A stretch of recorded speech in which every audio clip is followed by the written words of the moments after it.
Dear student, best technical academic online portal में आपका स्वागत है। मैं इंजीनियर विकास कुमार और आज के क्लास में हम लोग ये जो सिंक्रोनस जनरेटर 3 फेज अल्टरनेटर जो चल रहा है उसमें हम लोग स्पेशल आज के क्लास में लोग डैम्पर वाइंडिंग पढ़ने वाले हैं। ये डैम्पर वाइंडिंग बहुत इंपॉर्टेंट रोल अदा करता है, खास करके सिंक्रोनस जनरेटर तथा सिंक्रोनस मोटर दोनों में। डैम्पर वाइंडिंग है क्या? बेसिकली डैम्पर वायर जो है ये हमारा डैम्पर वाइंडिंग एक ऐसा वाइंडिंग है जो कि मेड होता है। Damper winding is basically low resistance winding which is made by, ये क्या बताइए? डैम्पर वाइंडिंग क्या है बताइए? लो रेजिस्टेंस वाइंडिंग है। Damper winding is low resistance winding, क्या है बताइए? Low resistance winding which is made by aluminium से बन सकता है, कॉपर से बन सकता है या फिर ब्रास से बन सकता है। ब्रास को हम लोग फॉस्फर ब्रोंज बोलते हैं, PHOSPORE bronze, BRONZ, phosphor bronze भी बोलते हैं। इसमें देखिए आपको सर यहाँ पर जो है फील्ड वाइंडिंग तो एक रहता ही रहता है। फील्ड वाइंडिंग के अलावा ये जो है पोल स्लॉट है, यहाँ पर है आपका पोल सूज है। ये पोल सूज में जो वाइंडिंग है इसी को हम लोग क्या बोलेंगे बताइए? Damper winding. ये जो है आपका डैम्पर वाइंडिंग है, यानी कि ये सब जो दिख रहा है, जो भी दिख रहा है, ये सब क्या दिख रहा है बताइए? ये सब है आपका जो भी है, ये सब क्या है बताइए? डैम्पर वाइंडिंग है। ये सब क्या है बताइए? डैम्पर वाइंडिंग है। अब बताइए हमारा डैम्पर वाइंडिंग बनता किससे है बताइए? आइदर एल्युमिनियम का बना रहता है या कॉपर का या ब्रास का। ब्रास मतलब पीतल एक तरह का, जो कि फॉस्फर ब्रोंज को ब्रास भी बोलते हैं, ठीक है। और इसका रेजिस्टेंस क्या होता है बताइए? लो रेजिस्टेंस होता है, ठीक है। और ये कहाँ एकोमोडेटेड होता है? एकोमोडेटेड मतलब रहना। जैसे आपका एकोमोडेशन, आपका घर है जहाँ पर आप रहते हैं उसको एकोमोडेशन बोलते हैं। जैसे कि आपका मान लीजिए कि कंपनी में प्लेसमेंट हो रहा होगा तो बोलते हैं ना कि एकोमोडेशन भी साथ में देगा। एकोमोडेशन मतलब रहने का जगह देगा, यानी कि इसका रहने का जगह कहाँ है बताइए? ये जो है पोल सूज में है, जो कि रोटर का पोल सूज में है। एकोमोडेट होता है मतलब वहाँ पर क्या होता है? रहता है। हमारा damper winding is accommodated in slot created by pole shoes. Damper winding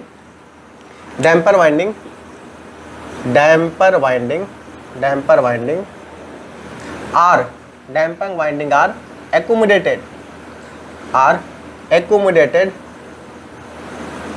accommodated in slot created by किसके द्वारा सर? पोल सूज के द्वारा हमारा क्रिएट होता है। दो चीज़ हम लोग देखें क्या होता है बताइए? ये जो है बना रहता है किसका बताइए? कॉपर, एल्युमिनियम या फिर ब्रास का। कैसा रहता है? लो रेजिस्टेंस रहता है। इसका जगह कहाँ होता है पूछता है, तो स्लॉट क्रिएटेड बाय पोल सूज, यानी कि पोल सूज में ही स्लॉट छोटा स्लॉट क्रिएटेड होता है। इस तरीके का स्लॉट रहता है, ठीक है। इस तरह के स्लॉट में क्या रहता है? बना रहता है। स्लॉट यहाँ पर दिखा नहीं पाए, लेकिन वो क्या रहता है? स्लॉट रहता है। क्लियर है? उसी में क्या रहता है? एकोमोडेट मतलब इसको होता है जगह देना। एकोमोडेट मतलब क्या होता है बताइए? इसको जगह देना, ठीक है। एकोमोडेटेड रहता है इन स्लॉट क्रिएटेड बाय पोल सूज। यहाँ तक बोलो बात क्लियर है कि नहीं? है ना क्लियर? नेक्स्ट यदि हम बात करेंगे आगे बात करते हैं इसको, ठीक है। Damper winding are accommodated in slot created by pole shoes. इसमें ये हम सिंक्रोनस जनरेटर में भी यूज करते हैं, सिंक्रोनस मोटर में भी यूज करते हैं। देखो दोनों में अंतर समझो। अगर हम सिंक्रोनस जनरेटर में यूज करेंगे तो हम लोग किस लिए यूज करेंगे? हंटिंग को कम करने के लिए और निगेटिव फेज सीक्वेंस को चेंज करने के लिए। हंटिंग क्या होता है बेसिकली हम जस्ट नेक्स्ट टॉपिक देखेंगे। बेसिकली थोड़ा सा जान लो। सडन डिस्टर्बेंस के कारण, सडन चेंज इन लोड के कारण क्या होता है? वाइब्रेशंस टाइप का होता है, उसी को हम लोग बोलते हैं हंटिंग। डिस्टर्बेंस एक तरह का हंटिंग है, ठीक है, जो कि सडन वेरिएशंस इन लोड के कारण होता है। ऐसे फुल डिटेल हम हंटिंग के बारे में देखेंगे, बस अभी इतना समझो कि डिस्टर्बेंस एक तरह का है हंटिंग, ठीक है, जो कि sudden large variation in load के कारण होता है। और इसका फायदा क्या है डैम्पर वाइंडिंग का? जनरेटर में इसलिए डैम्पर वाइंडिंग यूज करते हैं to reduce the effect of hunting, साथ ही साथ क्या? To change the negative phase sequence. हमारा नेगेटिव फेज सीक्वेंस क्या होता है? पॉजिटिव फेज सीक्वेंस क्या होता है? आप जैसे कि हमारा नेगेटिव फेज सीक्वेंस ये मान लीजिए RYB है, ठीक है। अगर पॉजिटिव फेज सीक्वेंस बोलेंगे तो ये भी RYBA रहेगा, लेकिन अगर नेगेटिव फेज सीक्वेंस बोलेंगे तो ए वाली जो है से R रहेगा, लेकिन ए वाली क्या होना चाहिए था, बी वाई, तो ये वाली वाई हो जाएगा, ये वाला बी हो जाएगा, ठीक है, उलट जाएगा, तो इसको बोलेंगे negative phase sequence. R Y भी ऐसे चल रहे थे तब आर वाई भी ऐसे चलेंगे, इसको निगेटिव फेज सीक्वेंस बोलते हैं।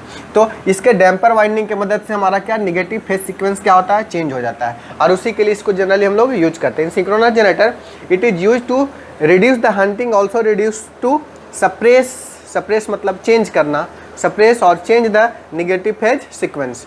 इन synchronous generator, in synchronous generator, synchronous generator जिसको हम लोग अल्टरनेटर भी बोलते हैं, alternator, damper winding, damper winding, damper winding are use to reduce hunting, are use to reduce hunting. Hunting क्या होता है डिटेल अभी जस्ट हम लोग इसी टॉपिक में पढ़ेंगे, reduce hunting, and also to suppress. Suppress को दूसरा मीनिंग बोल सकते हैं, चेंज बोल सकते हैं। सप्रेस मतलब चेंज करना, चेंज द बुक में सप्रेस लिखा हुआ, change the negative phase sequence, change the negative phase sequence, negative phase sequence.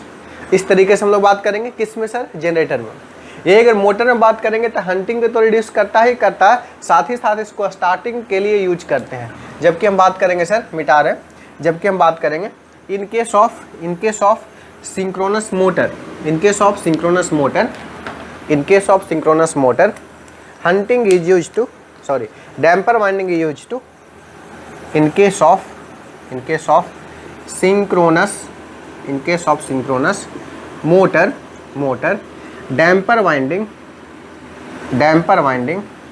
Winding are used to reduce, किसको रिड्यूस करेंगे सर, हंटिंग को, हंटिंग डिटेल बताते हैं अभी, hunting and also to start the synchronous motor,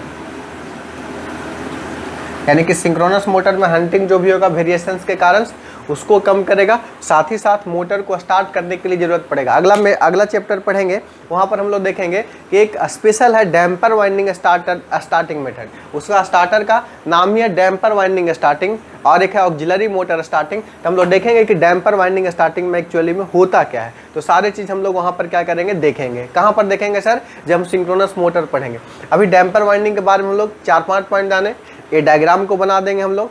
diagram बनाने के बाद इसमें स्लॉट कटा हुआ, स्लॉट से क्या है, एक स्लॉट से दूसरे, हमारा ये बेसिकली 3D है ना, ऐसे अंदर की ओर है, दिख नहीं रहा आपको, अंदर की है, दिख नहीं रहा, यानी ऐसे वाइंडिंग है, ठीक है। तब हमारा इस तरीके से वाइंडिंग है सब, इस तरीके से आपका वाइंडिंग है। ये जो वाइंडिंग दिख रहा है डॉटेड लाइन से, क्या बताइए, डैम्पर वाइंडिंग है। इसका फील्ड वाइंडिंग तो इसमें रहता था, अलग रहता था, फील्ड वाइंडिंग से अलग है। ये फील्ड वाइंडिंग यहाँ पर रहता था, लेकिन इसका जो पोल सूज है उसमें क्रिएटेड है डैम्पर वाइंडिंग। यानी डैम्पर वाइंडिंग रहेगा कहाँ, एकोमोडेट कहाँ पर करेगा, तो पोल सूज में स्लॉट कटा हुआ वहाँ पर रहेगा, और ये लो रेजिस्टेंस का होता है, ठीक है। एल्युमिनियम, कॉपर या ब्रास का बना रहता है, जिसको फॉस्फर ब्रेंज बोलते हैं। और ये जो है से बेसिकली जनरेटर के केस में हंटिंग को रिड्यूस करता है, साथ ही साथ निगेटिव फेज सीक्वेंस को चेंज करता है। दूसरा अगर हम बात करें इन केस ऑफ मोटर में बात करेंगे, सिंक्रोनस मोटर में, तो हंटिंग को रिड्यूस करता है, साथ ही साथ क्या करता है आपको बताइए, ये स्टार्ट करने में भी मदद करता है। यहाँ तक बात बिल्कुल क्लियर हो गया होगा, क्लियर हो गया तो नोट कीजिए। अगला टॉपिक इसमें हम हंटिंग देखते हैं क्या होता है।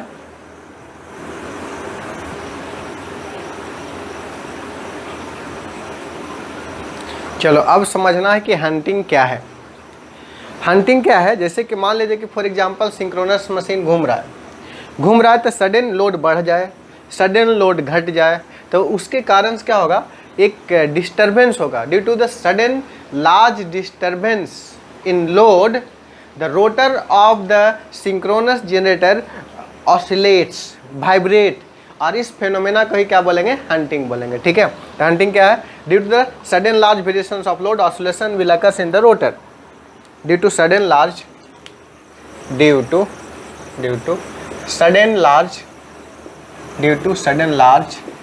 Variation in load, sudden large variation in load oscillation, due to sudden large variations in load, oscillation will occurs in oscillation will occurs कहाँ अकर्स होगा सर? अकर्स इन रोटर यानी कि लार्ज वेरिएशंस होगा तो क्या होगा? वाइब्रेशंस अकर्स होगा किस में? रोटर में। और दिस फेनोमेना को हम लोग क्या बोलते हैं? And this phenomena is called, and this इस घटना को इज कॉल्ड हंटिंग। हंटिंग क्या है? बेसिकली सडन लार्ज वेरिएशंस के कारण हमारा हंटिंग है। और ये जो डैम्पर वाइंडिंग क्या करता है बताइए? ये हंटिंग को कम करता है। यही हंटिंग को कम करता है कि जो वाइब्रेशंस हुआ घूमने में, वाइब्रेशंस हुआ, इसको डैम्पर वाइंडिंग क्या करेगा? कम करेगा। Damper winding is reduce to are use to motor हो या जनरेटर, दोनों में डैम्पिंग, ये हमारा डैम्पर वाइंडिंग क्या करेगा? ये हंटिंग इफेक्ट को कम करेगा। Damper winding are used to reduce the effect of hunting. ये हंटिंग के इफेक्ट को क्या करेगा बताइए? हंटिंग के इफेक्ट को क्या करेगा? कम करेगा। ठीक है, अब देखिए आखिर हंटिंग होता कब है? वेरिएशनशिल लोड मान लीजिए कैसे चल रहा है, एक बैक अगर लोड पड़ेगा तो जितना स्पीड से चल रहा है क्या चाहेगा? कम स्पीड से चलना। और सिंक्रोनस जनरेटर हो या मोटर ऑलवेज हमारा कितना स्पीड से चलता है? सिंक्रोनस स्पीड से। लोड ज़्यादा देंगे तो कम है, सिंक्रोनाइजेशन फेल्यूर होने का चांस है। क्यों हम लोग उसी स्पीड से इसको घुमाते हैं? क्योंकि अगर सेम स्पीड से नहीं घूमेगा तो फ्रीक्वेंसी कांस्टेंट नहीं होगा। क्लियर है कि नहीं? क्लियर है क्लियर। ये जनरेटर है तो उसको तो कितना भी स्पीड से घुमा सकते हैं, लेकिन एक फिक्स स्पीड से इसीलिए घुमाते हैं कि अगर स्पीड हमारा फिक्स रहेगा तो हम लोग जानते हैं n इक्वल टू कितना होता है सर? 120 F/P। F बराबर कितना होगा? NP/120 होगा। अगर हमारा ये स्पीड अगर कांस्टेंट रहेगा, पोल तो कांस्टेंट होता ही है, ये कांस्टेंट है तो फ्रीक्वेंसी ऑलवेज क्या चाहिए आपको? 50 हर्ट्ज चाहिए। और फ्रीक्वेंसी 50 हर्ट्ज होने के लिए ये हमारा क्या होना चाहिए? कांस्टेंट होगा। ठीक है, अब देखो हमारा देखो, अगर बहुत ज़्यादा लोड वेरिएशंस होगा, तब क्या होगा बताइए? Synchronous machine operate at the induction machine. Induction क्यों बोल रहे हैं? आइदर हमारा लोड बढ़ाएंगे तो स्पीड घट जाएगा सिंक्रोनस स्पीड से। देखो अभी कितना से घूम रहा है सर? ns स्पीड से घूम रहा है। अगर लोड बढ़ाएंगे तो क्या हो जाएगा? लेस देन ns हो जाएगा। अगर लोड घटाएंगे तो क्या होगा बताइए? और तेज घूमना चाहेगा तो ग्रेटर देन ns हो जाएगा। बात समझ में आया? यानी कि अगर डिस्टर्बेंस अगर हमारा ज़्यादा होगा, डिस्टर्बेंस अकर्स, तो क्या होगा? ये पहले से सिंक्रोनस स्पीड से घूम रहा था, लेकिन अब कैसे घूमने लगेगा? आइदर सिंक्रोनस से कम या ज़्यादा। अगर बहुत ज़्यादा लोड बढ़ा देंगे तो ऑटोमेटिक लोड होगा तो कम स्पीड से घूमने लगेगा सर, तो लेस देन ns हो जाएगा। तो कैसा बिहेवियर होगा बताइए? इंडक्शन मोटर जैसा बिहेवियर होगा, क्योंकि इंडक्शन मोटर का जो स्पीड होता है लेस देन सिंक्रोनस स्पीड होता है। लेकिन अगर हम लोड घटाएंगे तो बहुत ज़्यादा अगर घटा देंगे तो क्या होगा? डिस्टर्बेंस होगा। और ये क्या होगा बताइए? ग्रेटर देन ns से घूमने लगेगा, मतलब इंडक्शन जनरेटर जैसा बिहेवियर होने लगेगा। यहाँ तक बात क्लियर हुआ कि नहीं हुआ? ठीक है, अब देखो, यानी कि वेन सडन डिस्टर्बेंस अकर्स, जब आपका डिस्टर्बेंस होगा, व्हेन डिस्टर्बेंस अकर्स, समझना एक एक बात को, छोटा छोटा बात को। When disturbance occurs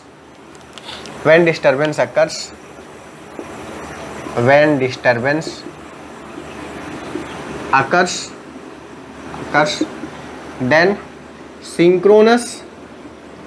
synchronous machine operate at, then synchronous machine operate. Machine क्यों बोल रहे हैं? मशीन इसलिए बोल रहे हैं कि मोटर भी हो सकता है या जनरेटर भी हो सकता है। Then synchronous machine operate at induction machine.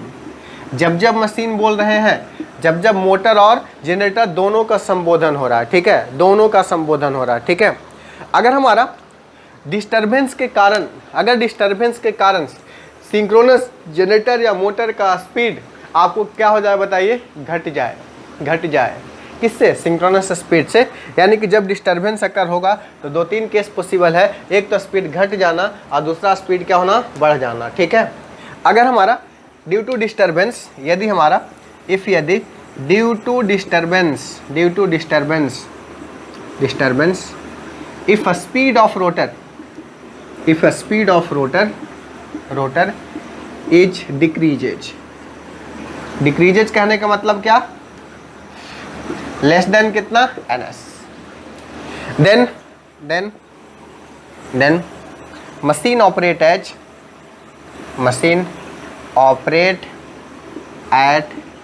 Induction motor, ऐसा होगा। लेकिन अगर डिस्टर्बेंस के कारण due to disturbance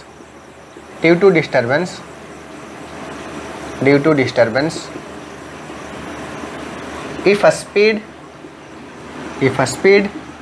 increases then speed increases मतलब क्या होगा बताइए, ग्रेटर देन क्या होगा, ns।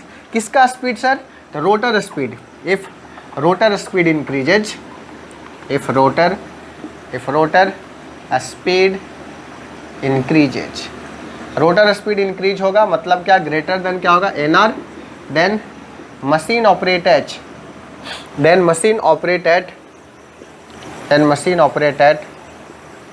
कैसा बताइए, इंडक्शन जनरेटर। मशीन कैसा ऑपरेट होगा बताइए, इंडक्शन जनरेटर जैसा आपका इसका बिहेवियर होगा, और इंडक्शन जनरेटर जैसा ही क्या करेगा बताइए, ऑपरेट करेगा। जैसे कि देखो फॉर एग्जांपल, ये हमारा इंडक्शन मोटर का क्या प्रिंसिपल है, ये हमारा बताओ रोटेटिंग मैग्नेटिक फील्ड ns से घूमते रहता है, तो क्या चाहता है बताओ, ये क्या चाहता है कि हम भी ns से घूमें। अब देखो हमारा ये तो ns से हमारा इसको घुमा ही रहे हैं, किसको ns से घुमा रहे हैं बताइए, सिंक्रोनस मशीन का, सिंक्रोनस जनरेटर या मोटर का रोटर किस स्पीड से घूम रहा है सर, ns से घूम रहा है। जनरेटर में तो हम टरबाइन घुमाते हैं, कितना भी स्पीड से घुमा सकते हैं, तो हम ns से घुमाते हैं। लेकिन जब डिस्टर्बेंस अकर्स होगा तो मान लें कि ns से कम हुआ, तो इसमें डैम्पर वाइंडिंग लगा हुआ, कहाँ पर लगा हुआ बताइए, ये हमारा पोल शूज में जो स्लॉट क्रिएटेड है वहाँ पर डैम्पर वाइंडिंग लगा हुआ। तो डैम्पर वाइंडिंग बिहेवियर कैसा होगा बताइए, स्क्वायरल के जो रोटर टाइप का बिहेवियर होगा। स्क्वायरल के जो रोटर टाइप का बिहेवियर होगा, फिर क्या होगा बताइए, स्क्वायरल के जो रोटर टाइप का बिहेव करेगा, और फिर वो क्या चाहेगा, सिंक्रोनस स्पीड को कैच करना मतलब जो भटक रहा होगा उसको भटकने नहीं देगा, एक लेवल तक भटकने नहीं देगा। इस तरह से बोल सकते हैं डिस्टर्बेंस क्या होगा, घटाएगा। अब देखिए हमारा, अगर हमारा डिस्टर्बेंस के कारण स्पीड ज़्यादा होगा तो रोटर का स्पीड ग्रेटर देन क्या हो जाएगा, ns।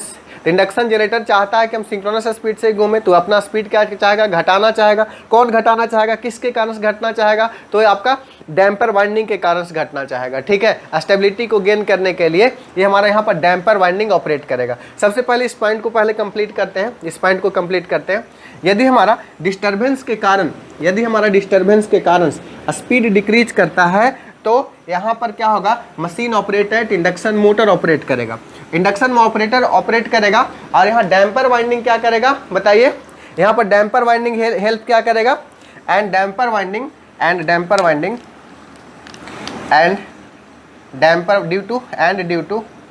ड्यू टू डैम्पर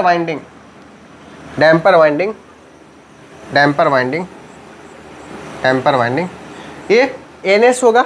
तो machine operate at induction motor किसके कारण, ड्यू टू डैम्पर वाइंडिंग के कारण से ऐसा होगा। ठीक है, और ये हमारा डैम्पर वाइंडिंग के कारण क्या होगा बताइए, मशीन ऑपरेट एट कैसा, स्क्वायरल केज इंडक्शन मोटर। कैसा sir, squirrel cage induction motor, squirrel cage induction motor. क्यों ऐसा होगा, due to the damper winding. Clear हो गया सर। कब, जब स्पीड घटेगा तो यहाँ पर देखो हमारा इसका रोटर है ऐसा, इस तरीके से है ना रोटर सर। तो यहाँ पर ये डैम्पर वाइंडिंग कैसा बिहेवियर होगा, डैम्पर वाइंडिंग का आप ही बता दो। ऐसा था ना, ये देखो तो कैसा है बताइए। इंडक्शन मोटर में तुम लोग पढ़ा होगा, ये बार किस में होता है, स्क्वायरल केज में होता था। तो यानी कि ये स्क्वायरल केज इंडक्शन मोटर जैसा बिहेवियर करने लगेगा, और ये चाहेगा क्या, रोटेटिंग मैग्नेटिक फील्ड जो है उस स्पीड को हम लोग क्या करें, कैच कर ले। यहाँ तक बात समझ में आया, बिल्कुल। अब देखो हमारा, लेकिन यदि हमारा डिस्टर्बेंस के कारण, if disturbance occurs due to disturbance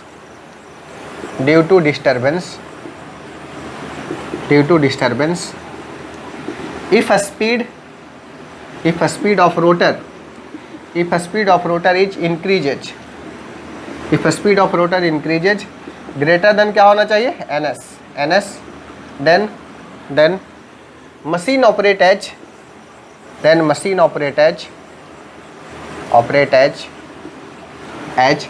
squirrel cage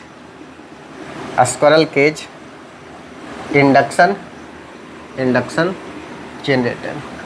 ऐसा क्यों होगा sir, due to damper winding, due to damper winding, due to damper winding. यानी कि बताओ, ये हमारा डिस्टर्बेंस के कारण से स्पीड घट बढ़ सकता है। तो यानी कि बोल सकते हैं जब जब डिस्टर्बेंस आएगा स्पीड घटेगा या बढ़ेगा तो डैम्पर वाइंडिंग ऑपरेट करेगा। और इसे ये हमारा लोडिंग के कारण कैसे होता है, सडन चेंज इन लोड के कारण से होता है, जिसके कारण वाइब्रेशन हो रहा है। लेकिन ये डैम्पर वाइंडिंग इसका वाइब्रेशन को क्या करेगा बताइए, कम कर देगा। ठीक है, डैम्पर वाइंडिंग इसका वाइब्रेशन ऐसे ऐसे हो रहा था, लेकिन डैम्पर वाइंडिंग इसको क्या करेगा, कम करेगा। स्मूथली हमारा चाहेगा कि सिंक्रोनस स्पीड से क्या होगा, घूमते जाए। यानी कि जब स्पीड हमारा सिंक्रोनस स्पीड से डिस्टर्बेंस के कारण कम होगा तो इसका एक्शन होगा कैसा, इंडक्शन मोटर जैसा। किसका एक्शन होगा, डैम्पर वाइंडिंग के कारण एक्शन होगा। अगर ज्यादा स्पीड हो जाए तो डैम्पर वाइंडिंग के कारण एक्शन क्या होगा, इंडक्शन जनरेटर। लेकिन अगर ये सिस्टमेटिक वे में चलते रहे, कोई डिस्टर्बेंस नहीं आए, ये हमारा अगर कोई डिस्टर्बेंस नहीं आएगा तो ऑलवेज सिंक्रोनस स्पीड से घूमेगा, तो वहां पर डैम्पर वाइंडिंग का कोई रोल नहीं होगा।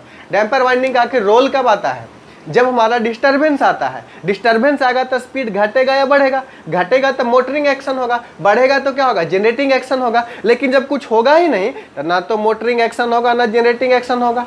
कुछ नहीं होगा तो क्यों नहीं होगा सर, जब हमारा सिंक्रोनस स्पीड से घूमेगा और रोटेटिंग मैग्नेटिक फील्ड भी सिंक्रोनस स्पीड से ही घूमेगा, तो बताओ इसमें कुछ डैम्पर वाइंडिंग में कुछ ईएमएफ पैदा होगा क्या, जैसे just similar to the squirrel cage motor.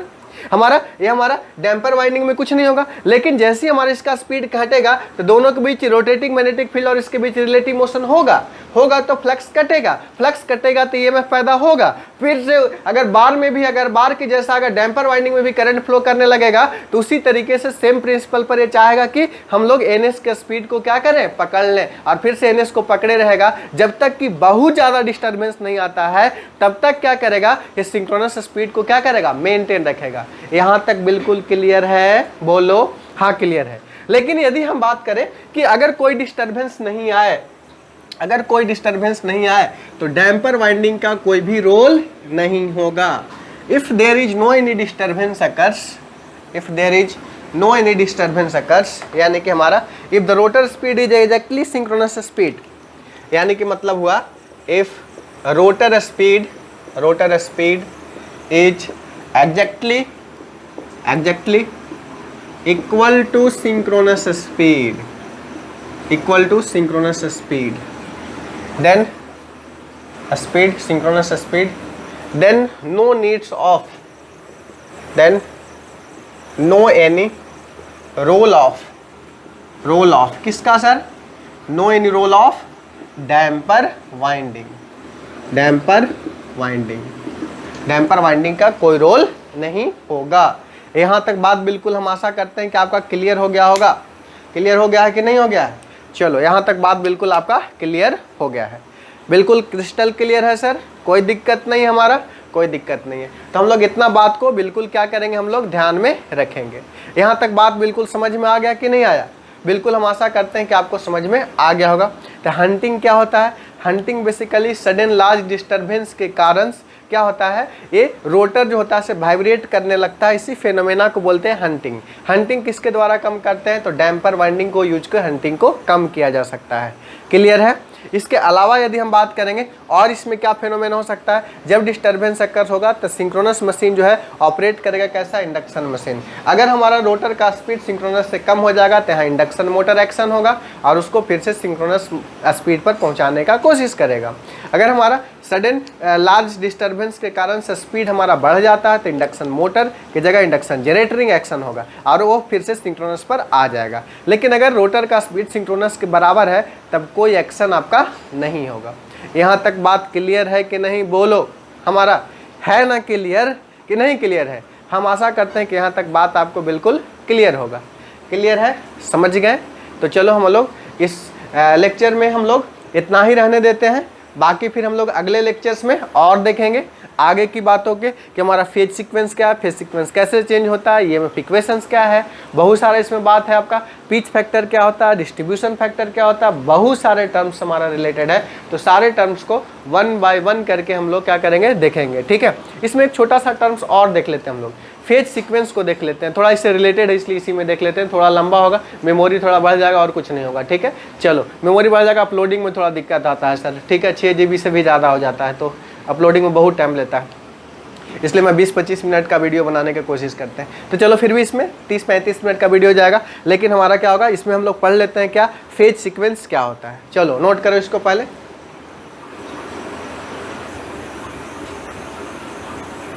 देखिए हम डिस्कशन करते हैं फेज सीक्वेंस का। चाहे सिंक्रोनस जनरेटर हो या मोटर हो, दोनों में देखेंगे फील्ड वाइंडिंग में एक्साइटेशन हम लोग डीसी देते हैं ऑलवेज। ये देखो फील्ड वाइंडिंग है, ये भी फील्ड वाइंडिंग है, 2 ही पोल माने 4 पोल का भी हो सकता है, 6 पोल का भी हो सकता है। फील्ड में ऑलवेज डीसी एक्साइटेशन देते हैं, ये भी क्या है डीसी एक्साइटेशन है। ये फील्ड वाइंडिंग ये हमारा चाहे फील्ड वाइंडिंग में ऐसे प्लस माइनस रखे या नीचे वाला बड़ा ऊपर वाला छोटा रखें, तब ऐसे करंट फ्लो करेगा। हर हाल में यहाँ कॉन्स्टेंट मैग्नेटिक फील्ड आपको जनरेट होगा, ठीक है। जब यहाँ पर कांस्टेंट मैग्नेटिक फील्ड जनरेट होगा, अब देखो जनरेटर का बात करते हैं। ये फील्ड वाइंडिंग में क्या होगा बताइए, फील्ड वाइंडिंग में क्या है बताइए। ये जो जनरेटर के केस में रोटर घूमता है, देखो ध्यान दो, ये मान के चलो कि फॉर एग्जांपल 3 फेज है स्टेटर का, ये स्टेटर हम मान लिया जाए, स्टेटर है इस तरीके से मान लो। ये देखो ये एसी मशीन का आपका बुक भी है, देखो ध्यान दो, ये मेरे ही द्वारा लिखा गया फाउंडेशन पब्लिकेशन हाउस का, ठीक है। हम सारा इसका वीडियो लेक्चर हम बना दे रहे हैं, ठीक है। अब देखिए ध्यान दीजिए, ये जो है मान लीजिए कि फॉर एग्जांपल स्टेटर है, मान लो स्टेटर है और बीच में एयर गैप है, और स्टेटर में क्या बताइए 3 फेज है, RYB है, रेड येलो ब्लू है, ये हमारा मान लिया जाए रेड येलो ब्लू है, ठीक है। तो RYB तीनों है। जनरेटर के केस में क्या करते हैं, ये मान लिया रोटर है या स्टेटर है, इससे क्या 3 फेज निकला हुआ आर्मेचर वाइंडिंग इसी में है। अब देखो ये जनरेटर के केस में रोटर को घुमाते हैं, कैसे घुमाते हैं, कोई एक्सटर्नल फोर्स के द्वारा घुमाते हैं, कोई एक्सटर्नल फोर्स के द्वारा घुमाते हैं, तब घूमता है। कितना स्पीड से घूमता है सर, सिंक्रोनस स्पीड से घूमता है। तो ये जैसे घूमेगा तो बताइए क्या होगा, ये कंडक्टर फ्लक्स को काटेगा तो इसमें ये पैदा होगा, करंट फ्लो करेगा। मोटर में क्या होता है, मोटर में इसमें करंट देते हैं तो टॉर्क होता है तब घूमता है। जनरेटर में इसको घुमा के बिजली पैदा करते हैं, अब मोटर में इसमें बिजली दे के इसको घुमाते हैं। अंतर समझ में आया, एक से देते हैं एक से लेते हैं, क्या देते लेते हैं, बिजली देते लेते हैं। अगर हम बात करें फॉर एग्जांपल जनरेटर में इसको घुमाएंगे टरबाइन के द्वारा तो घूमेगा, फ्लक्स कटेगा, ईएमएफ पैदा होगा, बिजली पैदा होगा। मोटर के केस में इलेक्ट्रिसिटी देंगे तो यहाँ क्या होगा, फ्लक्स के कारण टॉर्क पैदा होगा, टॉर्क के कारण होगा, इसको घुमाएगा, यही अंतर है। अब हम बताते हैं कि फेज सीक्वेंस RYB जनरली होता है, रेड येलो ब्लू। अब फेज सीक्वेंस हमारा रिवर्स कब होगा, हमारा डायरेक्शंस ऑफ रोटेशन रिवर्स कब होगा। In case of synchronous generator phase sequence can be reverse, phase sequence can be reverse by reversing the directions of rotations of prime mover but is independent of excitations and polarity of field current. देखो इसका मतलब, ये generator है, ये generator में है, अगर RYB red yellow blue है, अगर रेड येलो ब्लू है तो ऐसे अगर घूम रहा है तो हरदम रेड येलो ब्लू ही होगा। लेकिन अगर ये प्राइम मूवर से इसको अगर हम डायरेक्शन को चेंज कर दे, ऐसे ना घूम के ऐसे घूमने लगे, तो यहाँ पर क्या हो जाएगा बताइए, रेड येलो ब्लू के जगह रेड ब्लू येलो हो जाएगा, उलट जाएगा, ठीक है, फेज सीक्वेंस नेगेटिव हो जाएगा। लेकिन ये फील्ड वाइंडिंग में जो करंट है, इसका फील्ड वाइंडिंग में जो करंट है उसका डायरेक्शन या फील्ड का जो वोल्टेज का पोलरिटी है उस पर निर्भर नहीं करता। इसमें जो फील्ड करंट है इसका डायरेक्शन चाहे कैसे ऐसे का हो चाहे ऐसे का हो, इस पर निर्भर नहीं करता। इसका फील्ड का डायरेक्शन चाहे जैसे भी हो उस पर निर्भर नहीं करता। निर्भर किस पर करेगा फेज सीक्वेंस, ये हमारा direction of rotation of prime mover. Prime mover rotor को किधर घुमा रहा है, ऐसे घुमा रहा था रेड येलो ब्लू, ऐसे घुमा रहा था क्या होगा, रिवर्स हो जाएगा, ठीक है, रेड ब्लू येलो हो जाएगा। क्लियर है, किसमें, जनरेटर में। लेकिन मोटर में क्या होगा बताइए, मोटर में हमारा डायरेक्शंस ऑफ रोटेशन कैसे चेंज करेंगे, the directions of rotation of synchronous motor can be reverse, generator नहीं, motor can be reverse, synchronous motor can be reverse by reversing the, can be reverse by reversing the phase sequence but it is independent of excitation polarity of field कर। इसका मतलब समझो, generator क्या बताए, इसको घुमाते हैं तब बिजली पैदा होता था, red yellow blue, direction change किए तो फेज सीक्वेंस चेंज हो गया। मोटर के केस में यदि बात करेंगे, अगर RYB अगर हम दे रहे हैं तो मान लिया ऐसे घूम रहा है, लेकिन अगर इसका फेज सीक्वेंस को अगर हम चेंज कर देंगे, ये फेज सीक्वेंस को चेंज कर देंगे तो इसका डायरेक्शन ऑफ रोटेशन चेंज हो जाएगा। बट यहाँ पर फील्ड का वोल्टेज का पोलरिटी तथा करंट के डायरेक्शन पर निर्भर नहीं करता। ये सेम चीज को हम लिखेंगे। यहाँ से कंक्लूड क्या कर रहे हैं कि ये डायरेक्शन ऑफ रोटेशन या फेज सीक्वेंस को एक्साइटेशन के पोलरिटी तथा एक्साइटेशन करंट से कोई लेना देना नहीं है। एक दूसरे पर डायरेक्शंस ऑफ रोटेशन पर डिपेंड करता है फेज सीक्वेंस पर डिपेंड करता है directions of rotation. In case of generator directions of rotation change करेंगे तब फेज सीक्वेंस चेंज होगा। In case of motor phase sequence change करेंगे तब डायरेक्शंस ऑफ रोटेशन चेंज होगा। यहाँ तक बिल्कुल क्रिस्टल क्लियर है सर? क्लियर है। तो अब हमारा यहाँ तक क्लियर है, तो अब हम लोग इस लेक्चर में इतना ही रहने देते हैं, बाकी फिर हम लोग नेक्स्ट लेक्चर में देखेंगे। खूब से खूब दोस्तों को बताइए, कोई भी दोस्त आपका ना छूटे कोर्स ज्वाइन करने से, सबको ज्वाइन करवा दीजिए। मिनिमम से मिनिमम फीस में आपका बेस्ट क्वालिटी आपको मिल रहा है, और क्या चाहिए इससे। बेस्ट टेक्निकल एकेडमी ऐप अभी डाउनलोड करें, अभी ज्वाइन कर लें। मिनिमम से मिनिमम फी में बेस्ट क्वालिटी आपको मिल रहा है, ठीक है। Quality best minimum quality, quality best minimum price, minimum price में आपका बेस्ट क्वालिटी आपको मिल रहा है। तो बिल्कुल ज्वाइन करने में देर नहीं करना चाहिए। आप ज्वाइन यदि कर लिए हैं तो दोस्तों को जरूर से जरूर ज्वाइन करवाएं, ठीक है। चैनल को जरूर सब्सक्राइब कराएं, ऐप में जरूर इनरोल करवाएं। Thank you all, have a nice day, take care.